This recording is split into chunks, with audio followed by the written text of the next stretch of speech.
llegado el momento de la última charla en este Congreso de Educación, el 18º, organizado por el Polo Educativo Pilar, con múltiples opciones en esta plataforma, en este encuentro virtual. Van a encontrar, por ejemplo, un botoncito con un signo de pregunta en donde pueden ustedes participar y hacerles preguntas a los disertantes.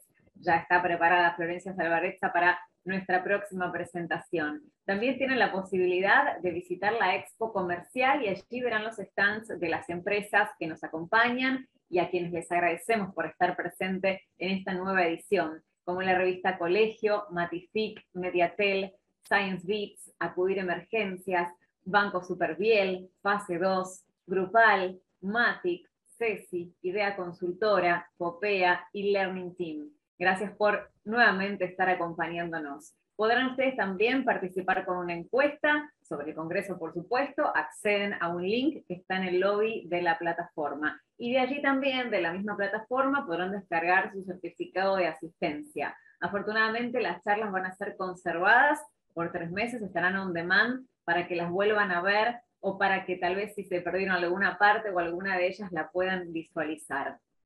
La última charla del día tiene que ver con los modelos educativos basados en la evidencia y estará a cargo de Florencia Salvarezza, licenciada en Letras, especializada en Lingüística, es directora ejecutiva del Departamento Infanto Juvenil y el Departamento del Lenguaje de INECO. Es coordinadora de la Clínica de Dislexia y del Programa de Tratamiento de la Tartamudez. Es capacitadora docente. Sus áreas de especialización clínica se centran en los trastornos específicos del lenguaje y su relación con los trastornos del espectro autista, dislexia y con los trastornos cognitivos atípicos. Es un placer recibirla en este cierre del Congreso de Educación. Gracias, Florencia Salvarezza, por estar con nosotros.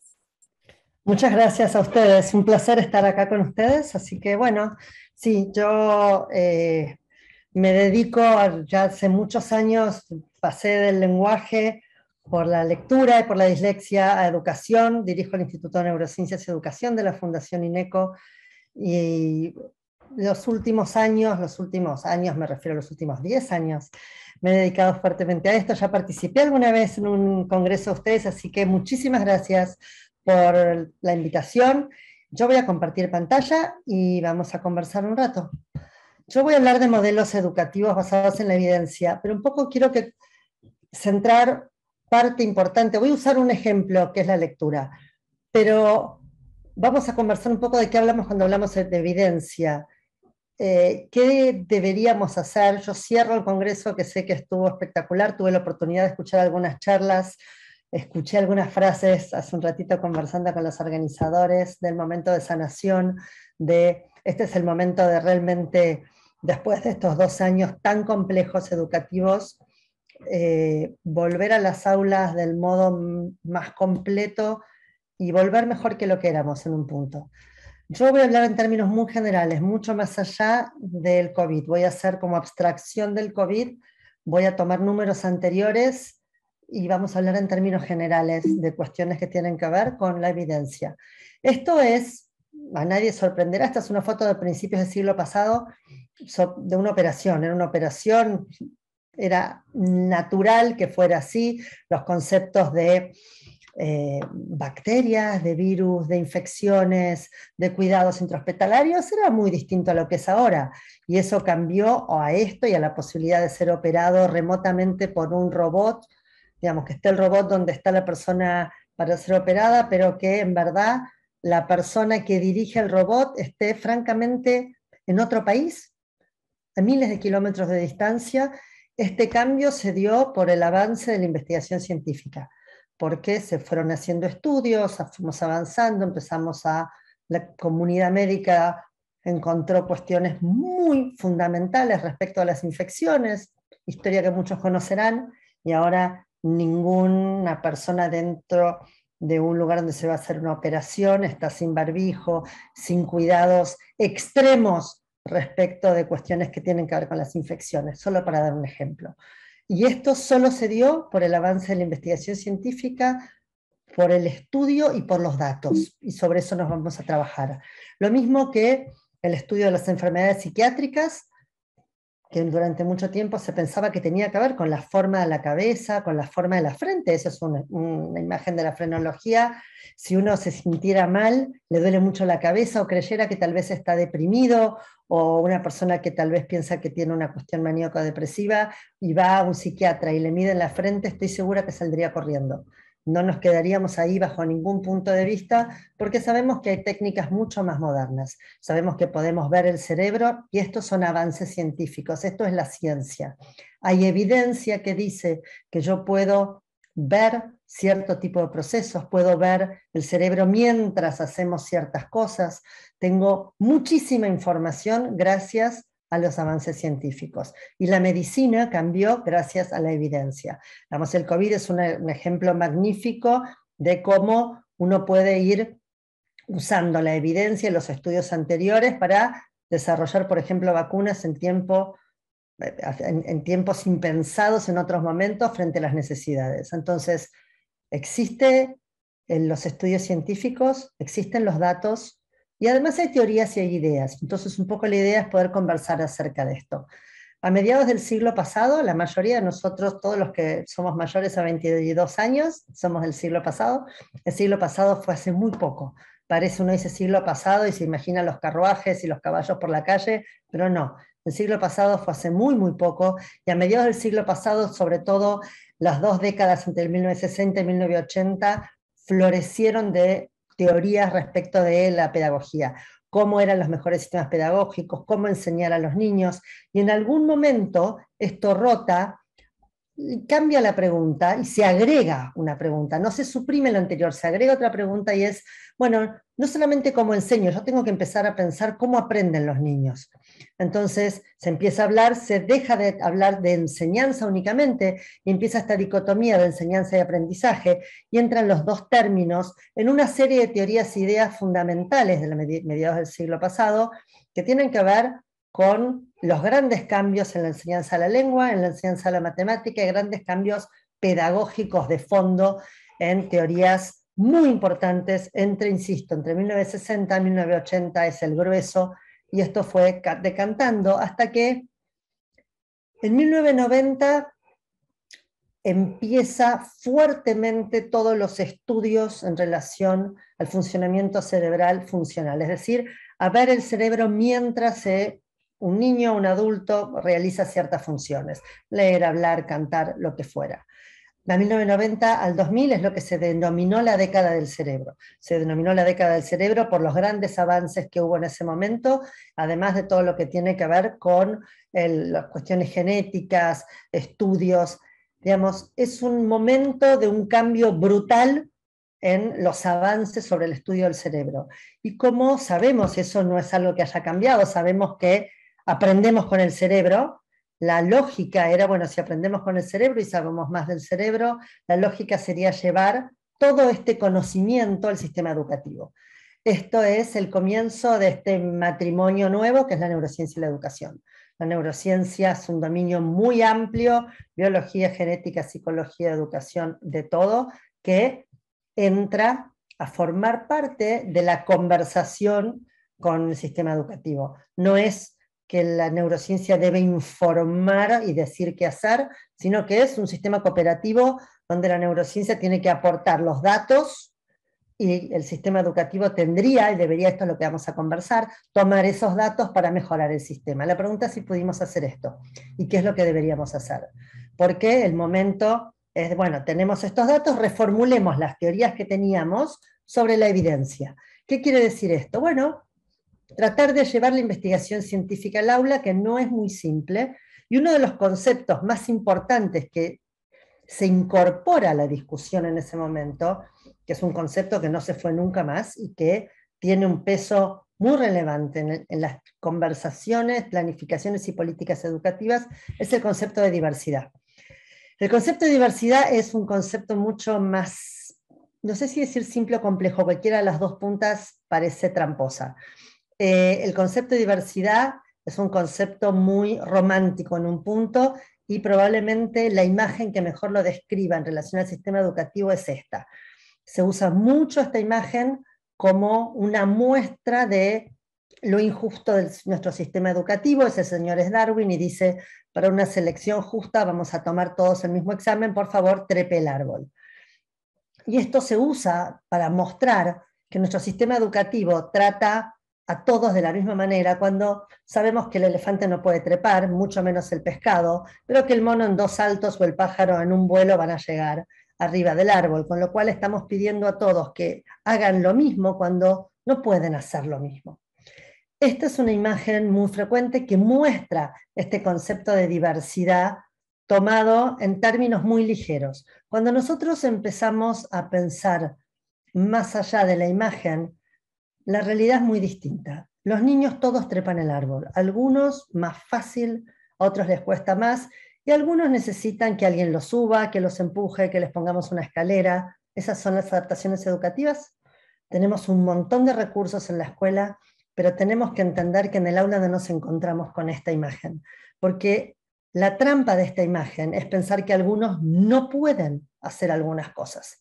Y la realidad es que todos los niños pueden aprender. A algunos les es más fácil, a algunos les es más difícil. Para eso están sobre todo los docentes. El sistema educativo es para todos. Todos tienen algún árbol que trepar. No tenemos que pensar que todos van a llegar igual, pero sí tenemos que pensar que si tenemos un árbol, todos van a trepar el árbol con más o menos ayuda. Si no, pensemos que tal vez no es un árbol, es una planta o saltar un cerco.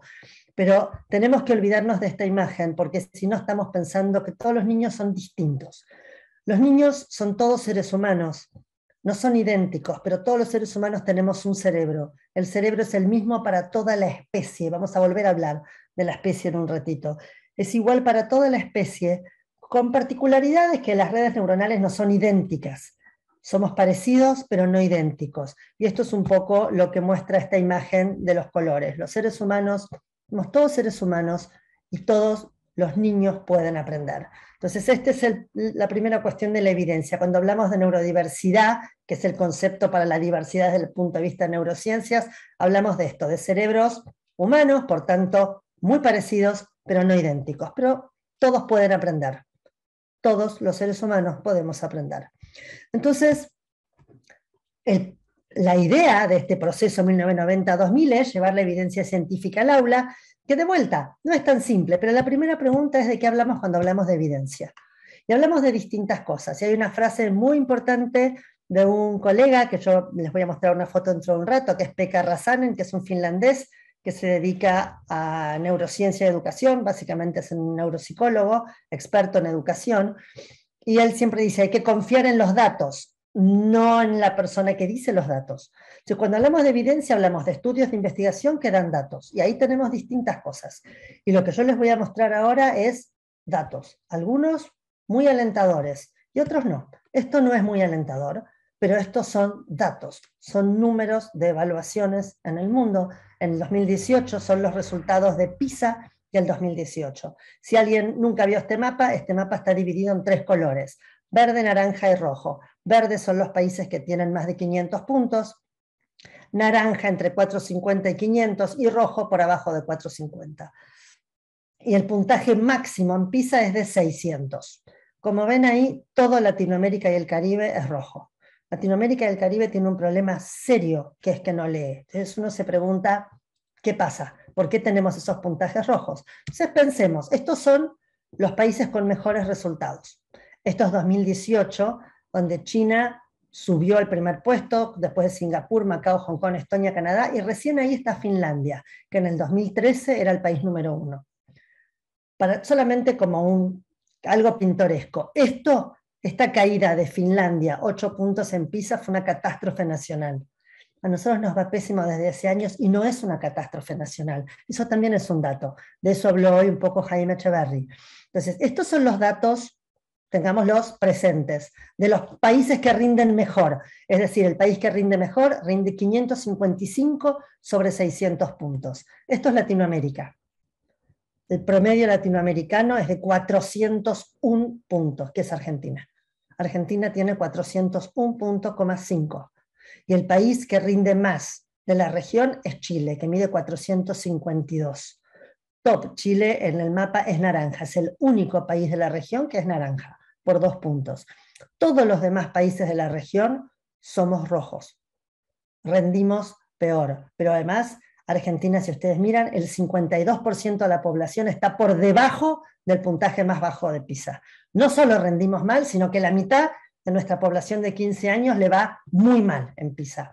Entonces uno dice, en un mundo globalizado, donde nuestros alumnos a futuro pensamos que podrían vivir o estudiar o trabajar en cualquier parte del mundo, ¿cómo va a ser un alumno argentino con 401 puntos contra un alumno en China que tiene 555 puntos?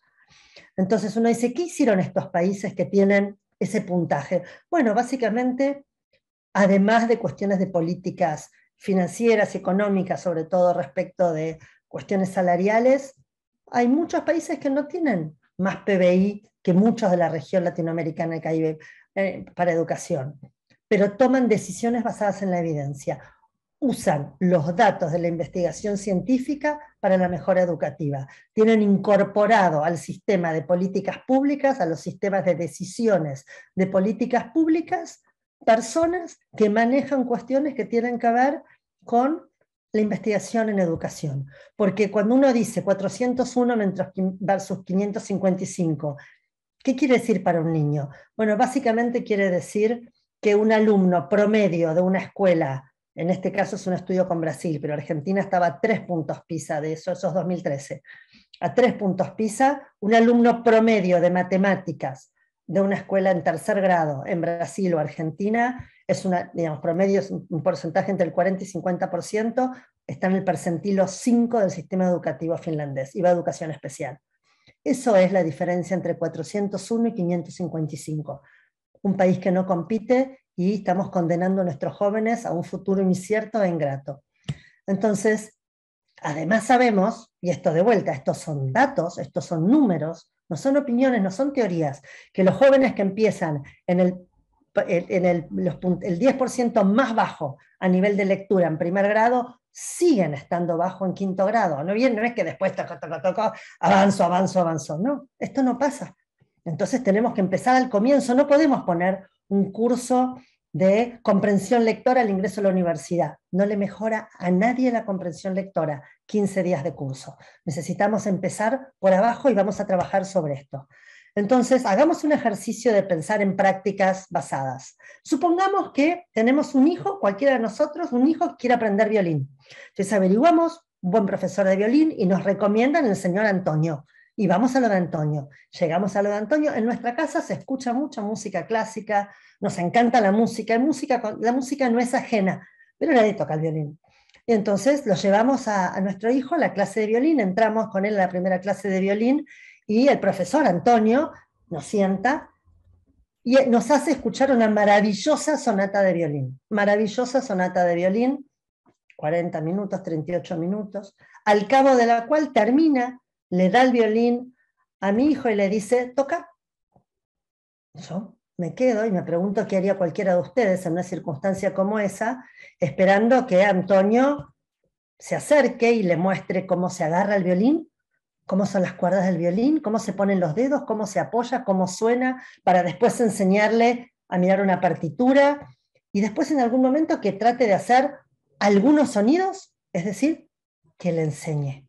Nadie se quedaría en un plan inmersivo para tocar el violín, pero nos quedamos con planes inmersivos a nivel educativo y no lo cuestionamos. Esas son las grandes teorías de los años 60 y 70 del siglo pasado. Son las teorías constructivistas donde todo se construye. No se construye tocar un violín para un niño, como tampoco se construyen un montón de conocimientos escolares. Otros sí. Pero no tenemos que pensar que es todo una cosa o todo la otra. Tenemos que hacer uso de la evidencia para tratar de entender cuáles son las mejores formas para hacer algunas cosas y cuáles son las mejores formas para otros dominios. No sirve lo mismo para todo. Entonces, veamos un ejemplo. Vamos a hacer un ejemplo a nivel teórico y a nivel práctico, que es la lectura. Hay muchísimos laboratorios en el mundo especializados en el cerebro y la lectura, el cerebro y la enseñanza de la lengua, lenguaje y lectura. Hay distintos dominios dentro de esto, estos son los más importantes. Cualquiera que uno le pregunte de la gente que trabaja acá, nombraría a estos institutos. Estos institutos tienen entre ellos muy pocas diferencias. porque no es opinión, es evidencia. Hay estudios que dan evidencia, y una de las cosas que sabemos es, como dice este señor, Daniel Willingham, que toda la maquinaria que permite la lectura es prestada. ¿Qué quiere decir? Básicamente, lo que sabemos sin ninguna duda es que leer no es un proceso madurativo. El cerebro humano no está preparado para leer y necesitamos convertir al cerebro lingüístico, al cerebro humano, en un cerebro lector. El cerebro humano, a priori, antes de ser alfabetizado, no tiene áreas especiales para la lectura. Tiene áreas de la visión y tiene áreas del lenguaje. Cuando yo leo, miro estos dibujitos que llamamos grafemas, letras, palabras, oraciones, y los leo, los convierto en sonido y los digo. Necesito trabajar con dos áreas fundamentales en algo que se llama el reciclaje neuronal. Esto es la gran plasticidad neuronal, esta es la maravilla del cerebro humano. Tenemos la posibilidad de usar dos áreas que están evolutivamente, fueron evolucionando, valga la redundancia, para dos cuestiones totalmente distintas, que es la visión y el lenguaje, y unirlas en un área que es esa área roja que está ahí, que es la caja de las letras, que es solo la tenemos aquellos que fuimos alfabetizados. Y nunca antes. Sabemos que los analfabetos no tienen buzón de letras o caja de letras, no tienen esas redes neuronales en las áreas de la lectura. Para esto yo necesito aprender a leer. Entonces, estos son datos. ¿Cómo lo sabemos? Porque podemos hacer observaciones del cerebro en niños antes de aprender a leer, mientras aprenden a leer. Es decir, hay un montón de estudios, esto no hay discusiones respecto de cuáles son las áreas que se usan para la lectura, ni cuáles son los sistemas neuronales que se forman una vez que nos hemos alfabetizado. Y a nivel de los institutos más importantes de investigación en lectura y cerebro, tampoco hay duda de esto que vamos a ver, que exponer al niño a las letras no es suficiente, y que yo necesito enseñar de manera explícita qué letra corresponde a qué sonido, para que el niño aprenda más rápido a leer y comprenda mejor los textos. Y acá no es por una cuestión de velocidad, es porque una vez que yo aprendí a leer, puedo usar ese proceso lector para comprender cualquier cosa. Pero no voy a comprender nunca lo que no puedo leer. Yo necesito aprender a leer. Entonces, ¿cuál es la relación esta que decíamos entre esta área del lenguaje y la lectura? ¿Cuál es la relación y por qué nos importa? Básicamente el lenguaje es un desarrollo instintivo de la especie, así como los peces nadan y las arañas tejen la telaraña, los seres humanos hablamos y caminamos. Todo ser humano en condiciones mínimas de normalidad camina y habla. Y esto lo hace cuando tiene 1 año. Es muy simple para el ser humano. Es un desarrollo natural. Ahora, a leer se aprende. No tenemos, como vimos, un cerebro preparado para leer. Y este aprendizaje de la lectura se apoya en el lenguaje. La lectura es el lenguaje escrito. La lectura no es otra cosa. Entonces, esto es Stanislas Dehaer, uno de los expertos en lectura, y él dice, la adquisición de la lectura es una actividad artificial y difícil, mientras que el lenguaje llega espontáneamente. Es decir, aprender a leer no es algo fácil, no es algo simple, no es algo natural, tampoco es algo imposible, pero para leer yo necesito que me enseñen. Lo más importante que tengo que entender es que en el aprendizaje hay alguien involucrado ahí que es el docente, y hay algo que es un método, que es lo que vamos a ver. Entonces, esta es como la imagen clásica de la relación entre el lenguaje y lectura, básicamente después de un trabajo muy importante de Snowling y Hulme, que dicen que la alfabetización es parásito del lenguaje. Es decir, se apoya sobre el lenguaje, necesito el lenguaje para aprender a leer. Y entonces, la pregunta del millón es, ¿y cómo aprendo? ¿Cuál es el método? ¿Sabemos algo respecto de método? Porque hasta ahora sabemos en relación a las áreas del cerebro, sabemos que no es madurativo, sabemos que tenemos que generar esas áreas cerebrales. La pregunta es, ¿eso se genera igual de cualquier forma? ¿Da lo mismo el método o no da lo mismo? Y entonces vamos a dividir a los métodos en dos grandes mundos.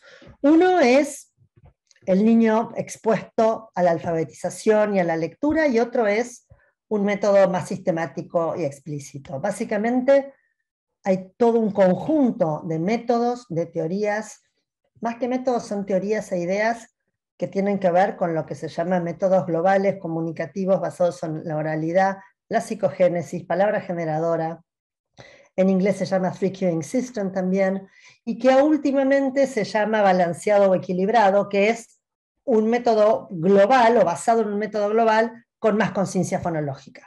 Y que básicamente tiene esta presuposición de que en el mundo hay lectura y hay libros y hay palabras y hay carteles y que los niños viven inmersos en un sistema cultural donde la lectura tiene una importancia y van construyendo su sistema alfabético una vez que están expuestos a las letras y que el docente les lee y que por el amor a la lectura y que de a poco el niño va entendiendo que hay formas para representar el lenguaje oral en la escritura y va construyendo su principio alfabético y de a poco aprende a leer y escribir.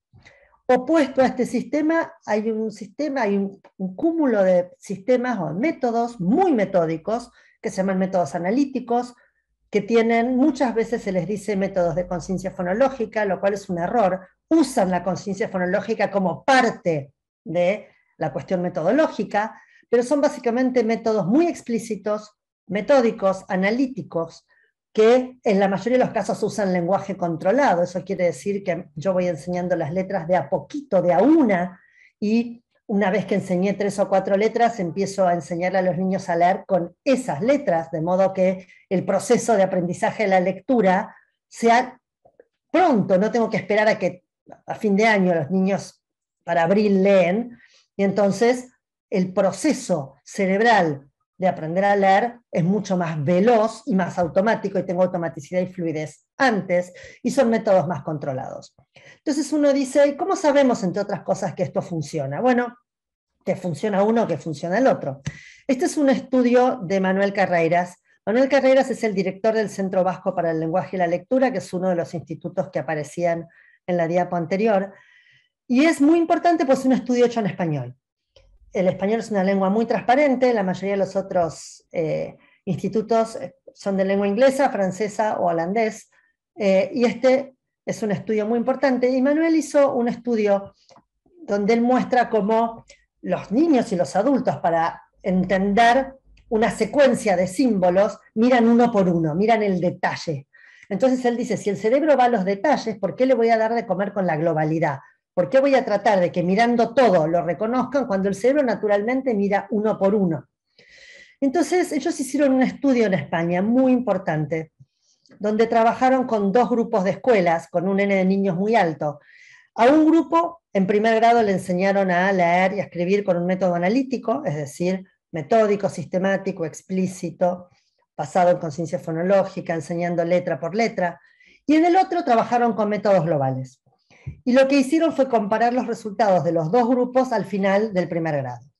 La hipótesis del equipo de Manuel Carreiras es que los niños con un método analítico, por el tipo de método, iban a tener mejor ortografía, mejor fonología, porque se trabaja mucho la conciencia fonológica, pero que todo lo que tiene que ver con la oralidad y sobre todo el aumento de vocabulario no iba a ser bueno en relación con los del método global, que dijeron ellos, bueno, seguramente no tengan tan buena ortografía ni conciencia fonológica, pero van a poder comprender mejor y van a tener mejor vocabulario.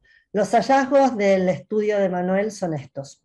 En ningún caso las escuelas con método global tuvieron mejor rendimiento, y lo repito, en ningún caso, y yo después les voy a mostrar un estudio en la Argentina que replica esto. Entonces, hay estudios, hay datos, sabemos que al leer se aprende, y no da lo mismo cómo se aprende. Yo necesito un principio de enseñanza explícito, que me enseñen el principio alfabético y el sonido de las letras. Yo necesito aprender qué es la P de perro, pato, pozo, punto y pincel, que se llama P, pero suena P. Necesito enseñar con una progresión, no puedo empezar con chancho, helicóptero y perro, que tienen todas las dificultades del español, que son poquitas. Necesito enseñar lectura y escritura a la vez, y además es exactamente el proceso inverso del constructivismo. Voy de explícito a implícito. No dejo que el niño construya, le enseño las letras, sus sonidos, que practique a leer. Ahora vamos a ver cómo lo hago, de modo tal de que pueda automatizar la lectura. Entonces yo lo que necesito es un método. un método. El método es como una escalera, es un método sistemático, tiene un programa que me dice cómo empiezo, cómo sigo y cómo termino. De modo tal que yo voy siguiendo a los niños desde el día 1. Enseño de modo explícito. No espero a que el niño construya cosas y después veo si lo que construyó está bien. Y acá apelo a los maestros de matemática. Si un niño dijera 2 más 2 es 5, no le dirían está bien. Lo corregirían, porque trabajamos con práctica, trabajamos con repetición de esta práctica y trabajamos con ejercitación, que es lo mismo que esperamos si vamos a aprender a tocar un instrumento o si vamos a aprender un deporte. Necesitamos practicar lo que vamos a hacer, para eso hacemos lo mismo varias veces, y esto que hacemos es un ejercicio. Vamos ejercitando los dominios de distinta forma, pero sobre todo necesito un docente que me corrija el error. Y vuelvo a la matemática. Si 2 más 2 es 5, no, es 4. Mira, 1, 2, 3, 4, y buscamos formas para enseñarla. Por eso no mandamos a la casa tarea nueva, porque no, el niño practica solo 2 más 2, 5, 2 más 2, 5. Llega el día siguiente, 2 más 2, 5. Y ahí es como los maestros de mi época decían, tiene que desaprender lo que aprendió mal. Que desde un punto de vista neurocognitivo es muy simple. Son redes neuronales que se hicieron efectivas y que no me sirven. Entonces, yo trabajo en clase con corrección inmediata, y si voy a trabajar lectura, necesito que lean en voz alta en clase. Solo si leen en voz alta en clase, yo puedo escuchar cómo leen, y solo leyendo en voz alta en clase, tengo práctica, repetición y ejercitación. La lectura se ejercita leyendo. No leyendo en silencio cada niño, pues yo no sé lo que está leyendo, no sé siquiera si está leyendo, y no sé si lee bien, no sé si tiene dificultades, y después me entero en tercer grado que no puede leer. Entonces, lectura en voz alta en clase, y además la lectura y la escritura son procesos integrados. Yo leo lo que está escrito y escribo lo que leo. Es un proceso integrado que se da soporte mutuamente. Y sobre todo, trabajo con corrección ortográfica desde el inicio, que esto es algo lejano para el sistema educativo argentino. Les voy a dar un ejemplo. ¿Qué es esto? ¿Esto? ¿Eso es una vaca? No, eso es esto, es vaca. Suena exactamente igual. La mayoría de los docentes, y no porque sea un problema del docente, sino porque el sistema educativo argentino así lo dice, si un niño ante esta imagen pone eso, le diría, muy bien, ahí dice vaca. Ahí no dice vaca, señores, acá dice vaca. El problema de aceptar esto no es corregir, es enseñar. Corregir forma parte de la práctica educativa. Una de las cosas que sabemos por las investigaciones en pedagogía y el cerebro, es decir, en neurociencias y educación, es que el aprendizaje y la enseñanza requieren de la corrección, la imitación y la práctica. Pero si yo no corrijo, se fija eso, y entonces, después cuando el niño ve la palabra, no la puede reconocer. No estoy acompañando al niño en algo que se llama la lectura léxica. Yo necesito que el niño automatice la lectura para que en algún momento mire la palabra y la reconozca, pero nadie va a reconocer esta palabra como vaca, porque ahí no dice vaca. Entonces, la corrección ortográfica es desde el primer día. Si yo empiezo el primer día, no tengo que volver para atrás después. Es un proceso mucho más fluido. Entonces, la pregunta es, si yo tengo distintas formas de enseñar a leer, ¿hay distintos resultados de aprendizaje? Y les voy a contar un proceso que hicimos en Argentina en el 2019 en la red de escuelas de aprendizaje de la provincia de Buenos Aires.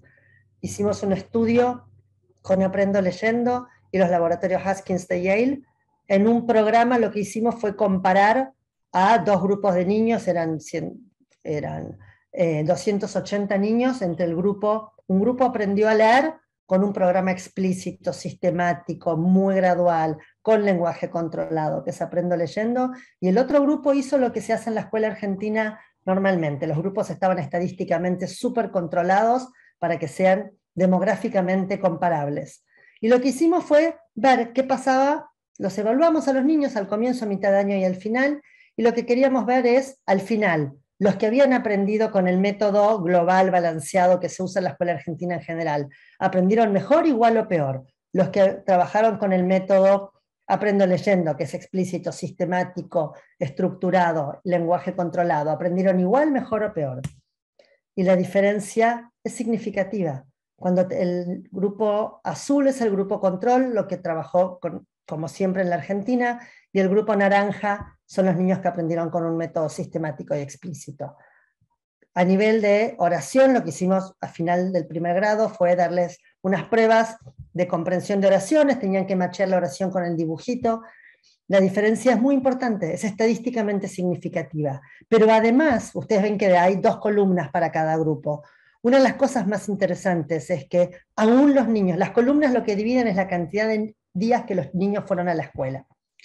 Una de las cosas muy impactantes que encontramos en ese momento fue los niveles de ausentismo de los niños y de escuelas cerradas y problemas en las escuelas. Entonces, la columna más baja de los 2 grupos son niños que fueron entre 0 y 111 días a la escuela y los otros más de 112. Aún los niños que fueron muy pocos días a la escuela aprendieron mejor que los niños que fueron más días a la escuela con el otro método. No da lo mismo el método. Distintos métodos cambian el resultado. Estos son datos, no importa quién lo hace, lo que me importa son los números. Estos son datos, como son datos PISA, como son datos del estudio de Manuel Carreiras. Hay teorías, hay ideas, hay estudios científicos, hay evidencias y hay datos. Hay cosas que sabemos y deberíamos seguir el camino de lo que sabemos y tomar con pinzas lo que no estamos muy seguros. Pero hay muchas otras cosas que sabemos. Por ejemplo, sabemos que la educación inicial tiene un rol fundamental y nosotros tenemos un sistema educativo con educación inicial obligatoria. Hay países de Latinoamérica que el niño entra a primer grado y tal vez fue a educación inicial, acá no. Y sabemos que es muy importante. Acá está Pekka Räsänen, del que yo les hablé antes. Esta es una conferencia que él dio en Buenos Aires en 2019.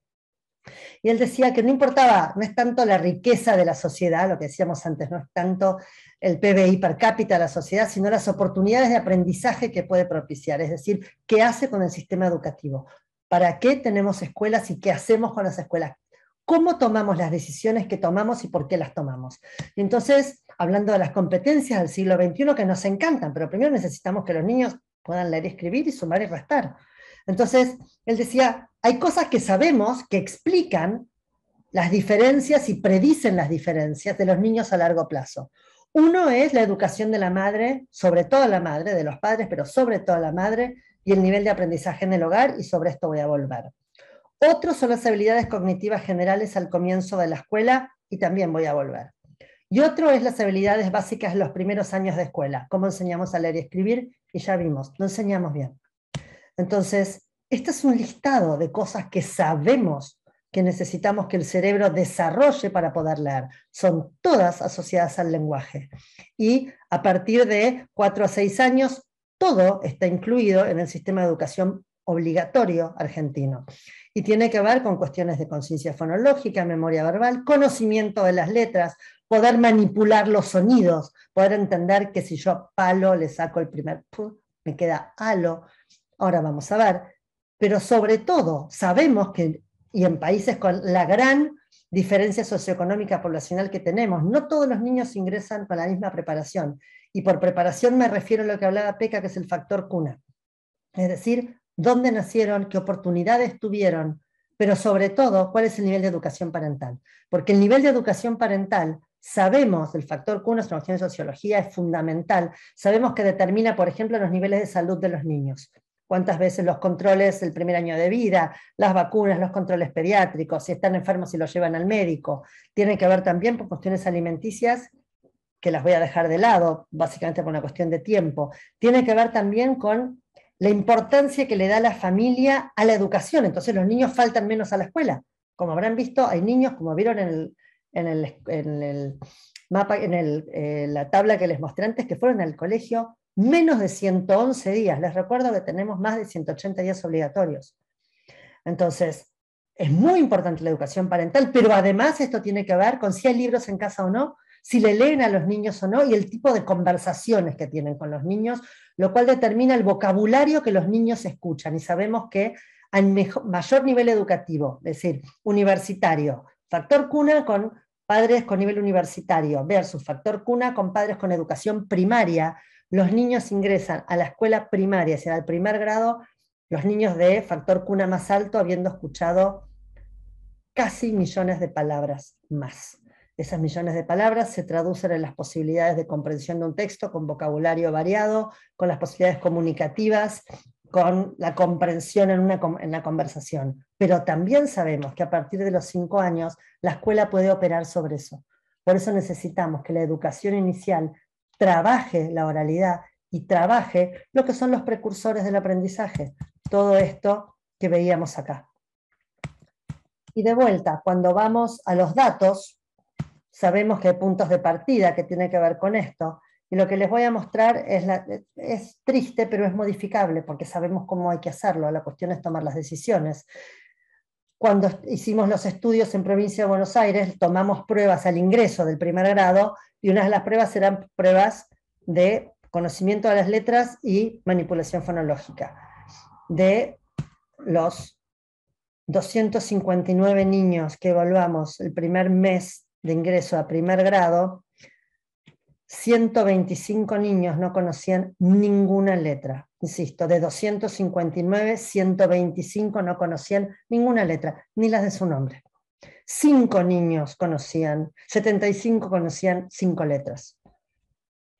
Entonces, tenemos un serio problema. Miren lo chato que es.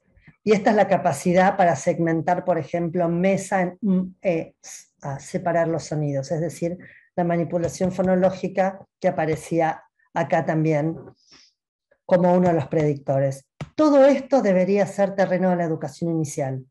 Los niños pueden jugar con esto, no quiere decir que uno tiene que ir a la escuela inicial y el niño se tiene que sentar, aburrirse y recibir una calificación. No, quiere decir que tenemos que incorporar esto en el sistema educativo, porque tenemos un sistema educativo. Y la única forma de garantizar la equidad educativa al finalizar el sistema educativo es cuando empezamos. Es decir, sabemos que hay puntos de partida y fallamos en los puntos de partida, y sabemos que hay objetivos, que es tener una población que termine el sistema educativo pudiendo comprender un texto, pudiendo entender lo que lee, pudiendo usar la lectura para cualquier cosa. Y tenemos la terrible noticia de Toyota del año pasado, que no podía conseguir operarios, uno por secundario completo, pero además los que iban, porque tenían secundario completo, no podían leer y comprender una noticia del diario. Esta discusión, digamos, no cumplimos ni el ingreso, entran sin preparación al primer grado, es decir, los niños que vienen de hogares favorecidos tienen todas las ventajas y los niños de hogares desfavorecidos no tienen ninguna ventaja y todas las desventajas. Para eso está el sistema educativo, para que esto no suceda. Esto es lo que dice la evidencia. Nuestro sistema educativo tiene que garantizar que los niños ingresen al primer grado con la mejor preparación posible, todos, independientemente de la riqueza del país, que es lo que está ahí abajo, que lo que nos muestra es que hay países con PBI per cápita bajo o alto, y rendimiento en PISA no está pegado.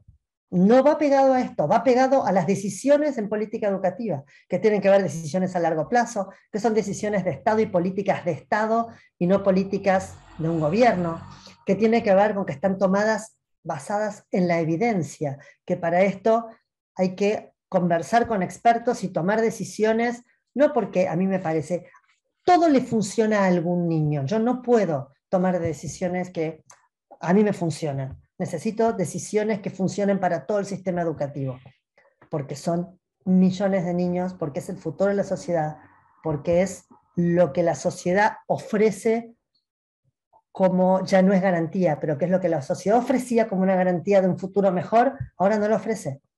Y además, señores, esta es una discusión que es imposible e impensable en otros ámbitos. Como les mostré, nadie dejaría a un hijo en una clase de música en esas condiciones, nadie se iría a operar a cielo abierto el corazón, lleno de estudiantes mirando sin barbijo y cerca.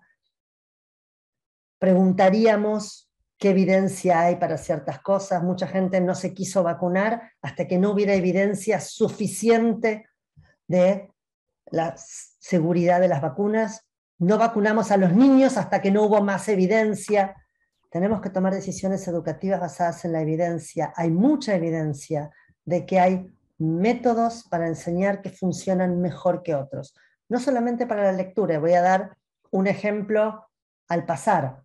Cuando uno piensa en matemática y dice Finlandia tiene altísimos niveles educativos en matemática, cuando uno piensa qué hacen en primer grado, hasta qué número trabajan en primer grado, digamos, cuál es lo que le pide el sistema finlandés a un niño en primer grado, del 1 al 10, nada más, pero hacen todas las operaciones. Cuando pasan a segundo grado ya tienen la noción de cálculo, ya pueden operar. Entonces, yo no necesito que sepa 100, 200, 300, 1.000.000. Necesito la idea de la matemática, el cálculo, la posibilidad de operar con números. Cuando estuvo Pekka Räsänen acá en 2019, en una conversación que yo siempre cuento, me dijo, bueno, estábamos hablando a raíz de un proyecto de alfabetización, y él me dice, bueno, ¿cuántas letras tiene que conocer un niño en la escuela argentina en primer grado para abril? Yo lo miré y dije, no, no. Y me dice, bueno, está bien, para abril, no, para junio. Y le digo, no, Pekka. Y entonces con esa superioridad educativa que tienen los finlandeses, me dice, bueno, si querés le preguntamos a alguien que sepa. Y yo le dije, no, Pekka, es que no es así, no está estipulado. Y entonces, con ese conocimiento finlandés en educación, me hizo la pregunta del millón. Me dijo, ¿y si eso no es así? ¿Cómo saben los maestros lo que tienen que hacer? ¿Cómo enseñan? ¿Qué le enseñan primero y qué le enseñan después? Señores, hay métodos, hay evidencia, hay muchísimos estudios que nos permiten entender qué hacer, qué no hacer y con qué tenemos que tener cautela y cuidado. Pero sobre todo deberíamos hacer uso de todo lo que sí sabemos, sobre todo en lo que son las habilidades cognitivas básicas, que es lectura y escritura. Hay muchísima investigación, muchísimos resultados que nos permitirían hacer grandes cambios que permitan mejores niveles educativos y mejores resultados educativos. Muchas gracias y abrimos a la discusión y a las preguntas. Gracias, Florencia, por compartir esta evidencia. Y bueno, son muchas las preguntas. Y la Vamos, primera para eso dejamos tiempo. tiene que ver con qué pasa con los institutos de formación docente, ¿no? Porque estamos hablando mucho de creatividad, de pensamiento crítico, y acá estamos viendo que hay que enseñar a leer y escribir, o sea, volver a las raíces. Sí, a ver, la respuesta no es linda, porque pensamiento crítico, aprendizaje basado en proyectos, todo eso está buenísimo, pero nosotros tenemos problemas más básicos. Entonces podemos hacer eso, pero no tenemos que olvidar lo otro, porque si no siempre dicen, no, bueno, que a mí no me parece que no hay que hacer eso y que hay que volver a la cosa antigua. No, lo que no podemos es pensar que eso soluciona todo. Cuando la gente dice, no, porque Finlandia usa aprendizaje basado en proyectos, sí, pero enseña a leer y escribir, y enseña los números, y enseña el cálculo. No es que el niño construye la alfabetización en el proyecto, no, tiene además eso. Entonces, los institutos de formación docente tienen que ver con las políticas educativas, con la currícula, con lo que se dictamina que hay que hacer. Entonces, el problema es más amplio, pero cubre currícula, formación docente, que entra todo, y la práctica en el aula. Todos sabemos que muchos docentes, como siempre decimos, y como dicen todos los maestros, cuando entran a la clase y cierran la puerta, cada uno hace, no necesariamente sigue en la línea, pero yo tengo en mi poder algo que siempre lo comento, un acta que le elaboró una supervisora de inicial de la provincia de Buenos Aires hace unos años a una escuela, porque va a la escuela, tengo el acta ahí, que dice, le elabora un acta pues están trabajando con ciencia fonológica. Y entonces dice que no deben trabajar con ciencia fonológica, a pesar de que se sabe que los estudios dicen, y lo dice, está escrito, a pesar de que los estudios demuestran que probablemente en un futuro esto sea lo que hay que hacer, hoy por hoy no está en la currícula, no se puede hacer. Esto es lo que es inadmisible. Es como si uno tuviera un cáncer y le dijera, mire, mañana vamos a tener, sabemos que hay algo que se está estudiando, pero ahora, no sé, tome agua. Entonces, los institutos de formación docente, la currícula, las políticas, son todas cosas que habría que revisar, que habría que revisar por fuera de las cuestiones ideológicas y usando la evidencia. Y volviendo un poco a esto también, la consulta es por, bueno, esto que decías, ¿no? Si cierra la puerta el maestro, ¿qué hace con, lo desarrollaste por supuesto, la lectura en voz alta y con la corrección de la ortografía? A ver, la lectura en voz alta habría que practicarla siempre. Lo que pasa es que si yo durante primer y segundo grado nunca los escuché leer, en tercero no tengo idea. Entonces cuando los pongo a leer, la mitad no leen, porque la realidad es que eso pasa. Y esto es lo que sucedió en el 2020. En el 2020, cuando fuimos a la escuela Zoom, todas las tareas de pizarrón y de escritura eran muy difíciles, con lo cual los maestros empezaron a pedirle a los niños que leyeran. Y los padres escucharon leer a sus hijos. Y ahí es esa cara. Empezaron a llamar a todos los que trabajamos con dislexia, a decir, mi hijo no lee, está en tercero y no lee. Pero claro, su hijo estaba en tercero, ya había hecho primero y segundo, pero la maestra nunca lo había escuchado leer, porque no forma parte. De hecho, las currículas de muchos distritos de la Argentina dicen que no se debe leer en voz alta, para no estigmatizar, lo cual es un delirio, porque no tenés es como decir, no te saco sangre a ver si tenés diabetes por las dudas. No hay forma sin sacar sangre de saber si tengo diabetes. No hay forma sin escuchar leer de saber si saben leer. Así es como llegan los niños sin saber leer. Entonces, tendrían que leer desde el comienzo, pero para eso, y acá entran cuestiones que se conversaron mucho en el Congreso, que es todas las cuestiones emocionales y motivación. Si yo le doy a leer a un niño algo que no puede, está mal. Entonces, para eso sirve el lenguaje controlado. Yo le enseño algunas letras, empiezo con algunas palabras, practico leer esas palabras, se las doy a leer y las puede leer. Y entonces, quiero leer. Lo que vimos en Provincia de Buenos Aires, uno de los factores más interesantes cuando hicimos el estudio que les mostré, es que todos los chicos querían leer, cada uno tiene su libro, y los maestros lo que decían es que había mejorado muchísimo el clima escolar. Porque claro, los chicos pueden. El que puede, quiere. Nadie, la motivación no funciona si yo no sé algo. No hay peor motivación que pedirle a alguien que haga algo que no puede. Pasa lo mismo con la ortografía. Si yo no enseño ortografía desde el comienzo y la corrijo en tercer grado, tengo que corregir todo. Casa con S, con K y con Z. Los chicos te escriben con K, cuando la K prácticamente no existe en el idioma español. Basta con decir la K casi no se usa. Kimono, kilo, koala, quinoto. Chau, listo. Ni siquiera quinoto es con Q. Entonces, pero si yo empiezo desde el comienzo y cuando pongo vaca es con B corta y con C, después no tengo ese problema. Lo corrijo al comienzo porque corregir forma parte del proceso de enseñanza y de aprendizaje, de cualquier cosa. Todos los que somos padres lo sabemos con nuestros hijos. Les enseñamos, les corregimos. Forma parte. El problema es que la corrección se convirtió en una cuestión, en teoría, ¿no? Una cuestión ideológica, se convirtió en un maltrato y no tiene nada que ver. Al contrario, si no corregimos no enseñamos, el maltrato es ese, hacer que termine el colegio sin saber nada. Sí, tiene la connotación negativa. Sí. Exacto. ¿Y cuál es tu opinión a propósito de estos 3 primeros grados agrupados? O sea, ¿es cierto que el niño tiene este proceso que necesita que el primer grado no se repite, que en 3 grados agrupados, así recién en tercero podría aprender a leer? ¿Eso cómo es positivo, es negativo? No, eso está todo mal. Eso está todo mal. El niño no desarrolla nada, el niño aprende. Si yo le enseño a leer, el niño aprende a leer para mediados de primer grado. Repetir o no repetir no debería ser un tema, pero que no exista y que sea toda una unidad está mal porque no se espera que el niño lea hasta fin de tercer grado.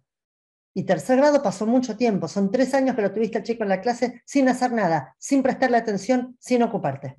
Entonces, está todo mal ahí. El niño no desarrolla nada, el niño aprende cuando el maestro le enseña.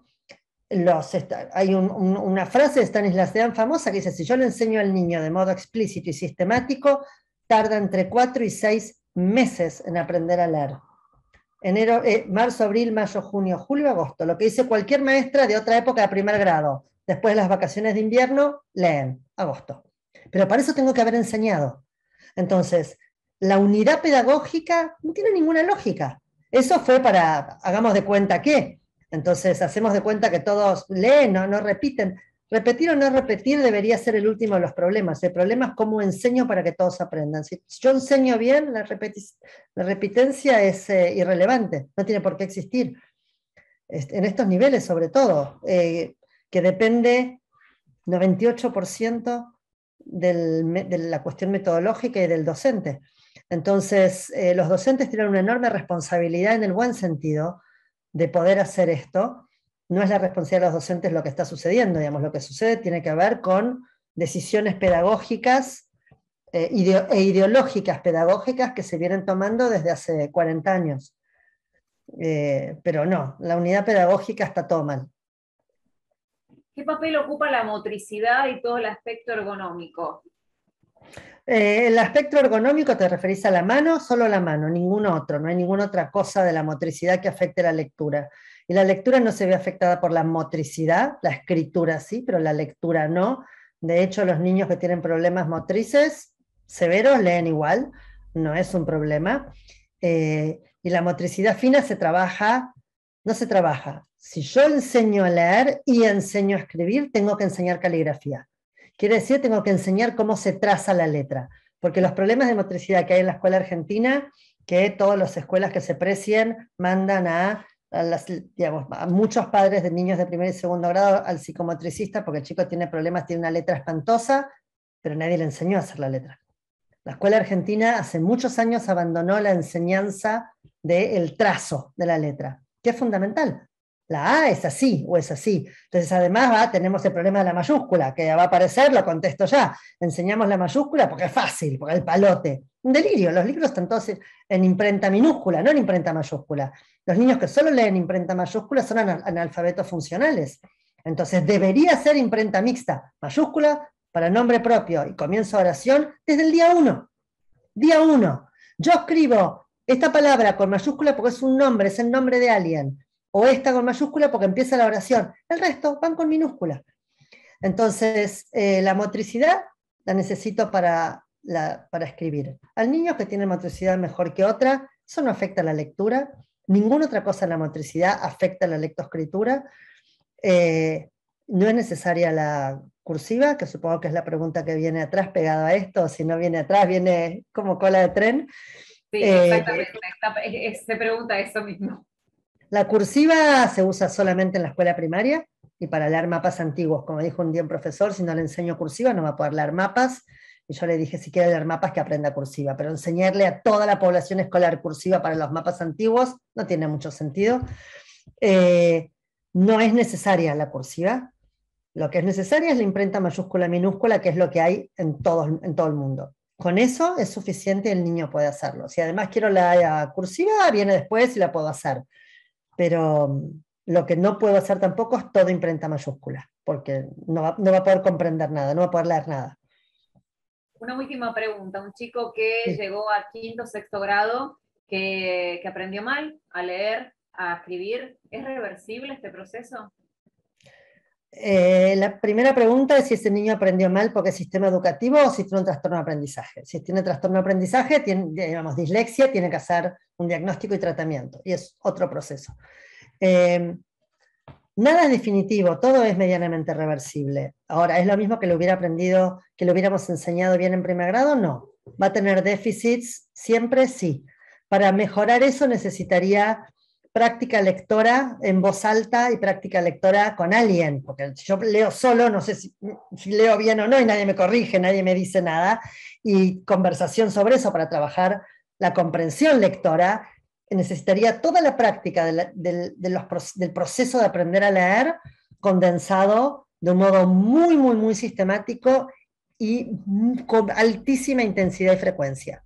Si hiciera eso, podría mejorarlo bastante, pero es de un costo personal para el niño enorme, más los costos económicos, escolares o lo que fuera. Por eso la solución no es remediar, es empezar bien.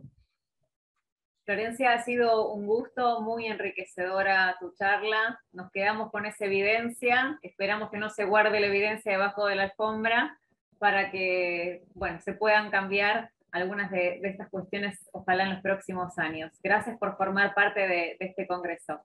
Muchísimas gracias a ustedes, un placer, y ojalá podamos hacerlo.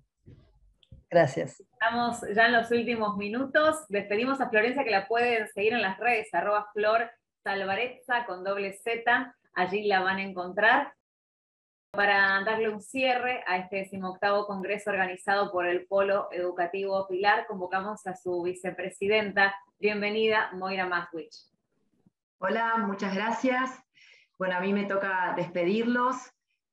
Nos gustaría agradecer principalmente a los organizadores del Congreso del Polo Educativo, a sus sponsors y a los expositores, pero principalmente a los educadores.